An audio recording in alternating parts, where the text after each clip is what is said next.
Okay. Good morning, world. How are we today? Today is Tuesday. Can't remember which day of the month it is. We're in January 2026. And this morning, I guess I'm also telling you that just over a week ago, I had my baby that you all know I was pregnant with, a little girl, which we knew before. And yeah, so she's doing amazing. She is just a perfect little dumpling. That's what we call her because she was nearly 9 pounds and she just looked so chubby when she came out. I hope I am not talking too quiet for the video, but she's actually in the car right now. So, yeah, so gosh, what an experience that one was though. You would think that being my fifth child, my fifth baby, that I've given birth to, that it would have gone a little smoother, but it did not. It did not. And look, probably most of the issues were actually related or caused by the fact that it was an induced labour. So we made the decision that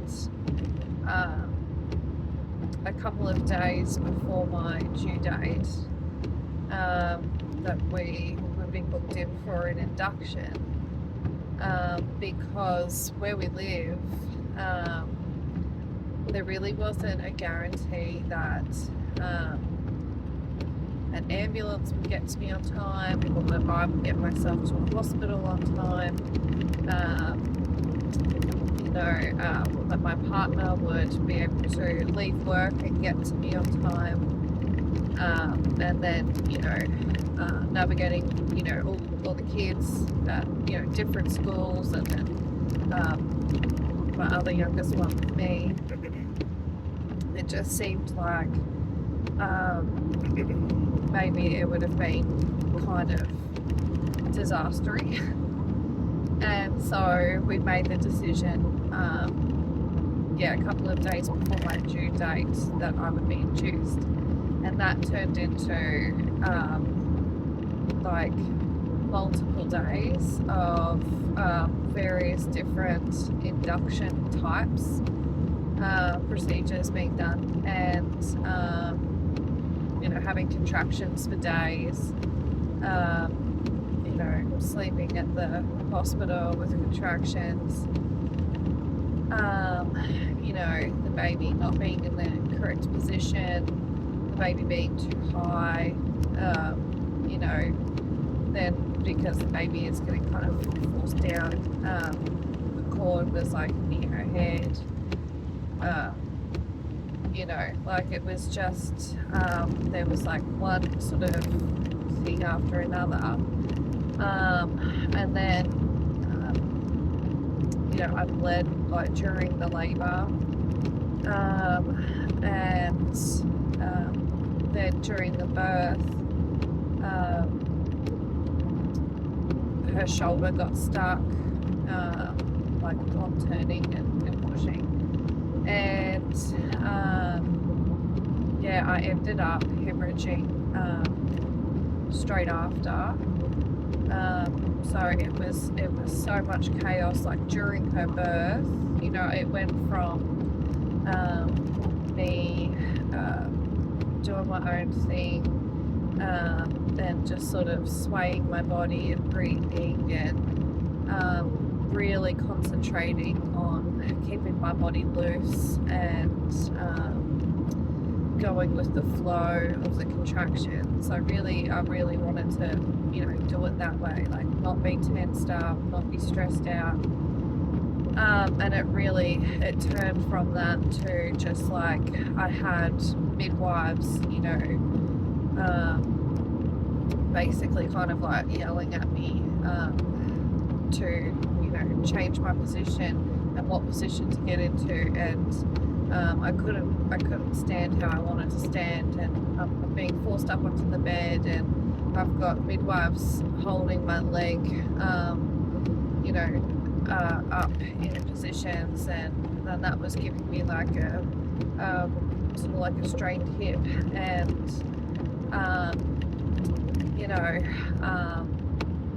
it was just, it seemed sort of more painful because of being so tensed up and stressed out by everyone and everything that was happening. And then like because her shoulder was stuck, basically had like midwife's hand to like have to go up in there and readjust the baby. I mean, it was just, that was really painful. And then so once I finally managed to push her out, which I swear I was like, I was there physically, but like I think I was checking out mentally. And then when she was born, because I hemorrhaged straight away, they quickly gave her a rub down and then put her up on my chest, and then they it was like, because more and more people came into the room, it felt like there was a completely full room. Like it felt like there was like 20 people there. I know there was a lot, and I was being just like asked, like they were all like, Christy, we have to do this, do you consent? Christy, we have to do this, do you consent? And just like jabbing me with needles in my legs and putting more tubes in my arms and things, and explaining to me about like prepping me for theatre and all this sort of stuff. It was really scary and really overwhelming, and still sort of like a bit of a blur, just a blur of all these things. And meantime, like there's my newborn baby that's sort of been, just chucked up on my chest, and I could barely even hold her, and I could barely even look at her properly, let alone like focus on her, because I was having to answer people and consent to everything, and chaos, stress going on. And I ended up losing a litre of blood, and then they got it under control, and then they sort of stopped counting how much blood from there.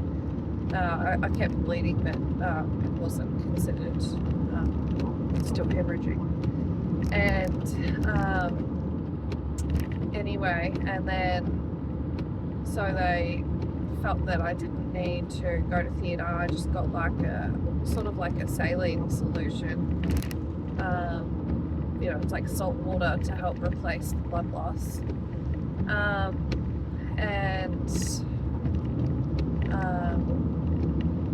And then for about like 45 minutes or something, I had to get monitored still on the birthing bed, in the birthing suite. And there was like a midwife who had come in not long before I had given birth, like, because they were changing shifts all the time.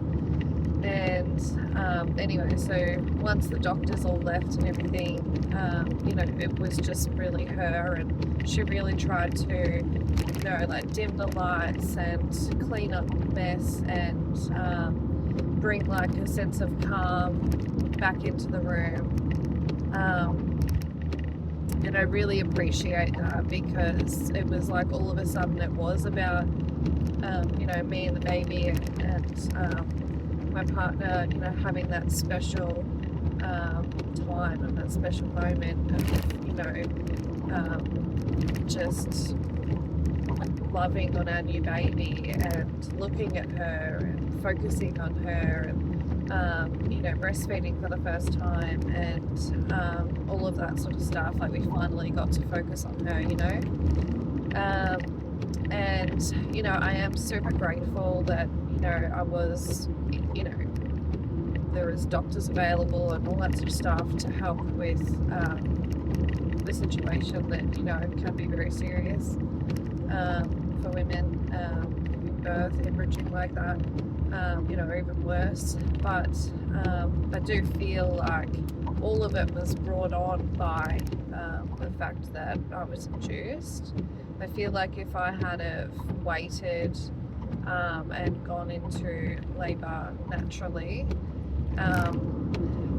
all of that might not have happened, because maybe the baby would have been dropped down lower, the baby would have been in the correct position because it was the right time, the labour wouldn't have been so forced and intense,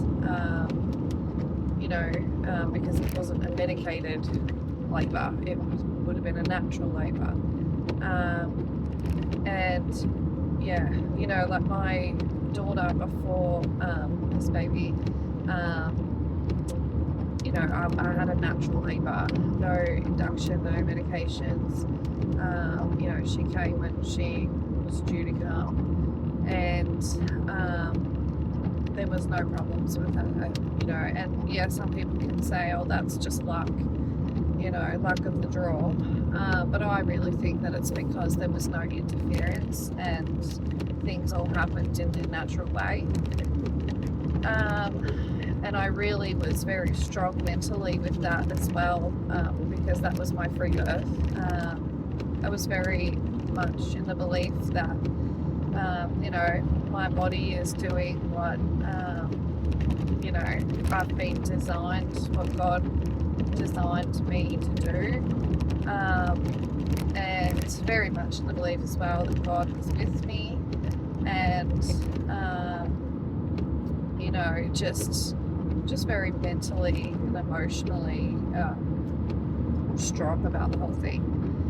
And whereas when you are kind of in a hospital environment, and things are being medicated and forced to happen, which that was my choice. I made that decision to do that this time. There is an increase, it's documented, medically documented, that there is an increased risk of complications. And, but I would say that more women are induced than not, for various reasons. Obviously, there are some reasons like preeclampsia and stuff that, they kind of want you to give birth sooner than later to fix that, health concern. But I think as well, it's quite routine to induce women, so there's a sense of control over the date that a woman gives birth. It's sort of like I feel like even just like several years ago there was a thing of like, women who didn't want to give birth and they wanted to opt for a C-section, a cesarean, just like book in a date. That's the date that my baby is going to be here, and I feel like with inductions the same sort of situation has developed, where it's just like, yep, on this date that's when my baby's going to be here. I mean, in my situation, yes, that's exactly the whole reason why we booked an induction. But I was really worried that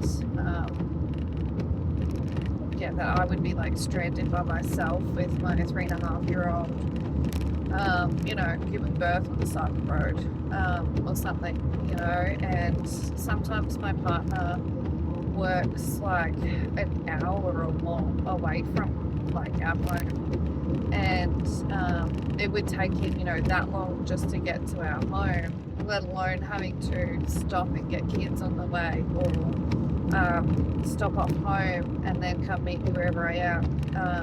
You know, it's just, it would have, I was really worried that it really would have caused like chaos, you know. Yeah, so anyway, you know, she is still doing so well. You know, there was nothing medically wrong with her. She wasn't injured from the birth, you know, and yeah, we just stayed in hospital for one night, Mum and I, and yeah, I have to say she's actually a pretty chill baby. She's actually pretty chill. Like, even obviously right now I'm talking, she's in the car and she's just sleeping. She's just, yeah, she's actually really relaxed by being in the car.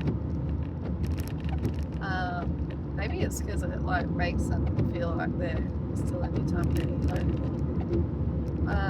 But yeah, I don't recall any of my other girls being so chill in the car. Anyway, so that is the update. That is the news of the day. That's the birth story. Yes, it was pretty chaotic and stressful and painful and a bit concerning, a bit traumatic. But I am, you know, I'm good, Bubby is good, and I don't want to dwell on, you know, any of it being traumatic, and I don't want to dwell on, you know, if I made the right decision or not with the induction, because all is well now, and we feel very blessed, and all of my other girls are super stoked, super happy. They adore their little sister, and she's doing so well. She's feeding so well, you know, she's sleeping so well. She's really chill. Yeah, she doesn't like getting her butt changed, but you know, most babies don't. And yeah, so she's had all her little checks and screens done, you know, for hearing and you know, they check everything on the body and all that. And yeah, she's just perfect. She's just very lucky, very blessed, and very grateful. And yeah, so from now on, when I make my videos, little Bubby will be in the background over there. And yeah, I don't know if we'll get interruptions at some point, and I'll have to pause the video. Alright, well, I am home and I am going to say goodbye, and you all have a good day, and I will see you all in another video on another day.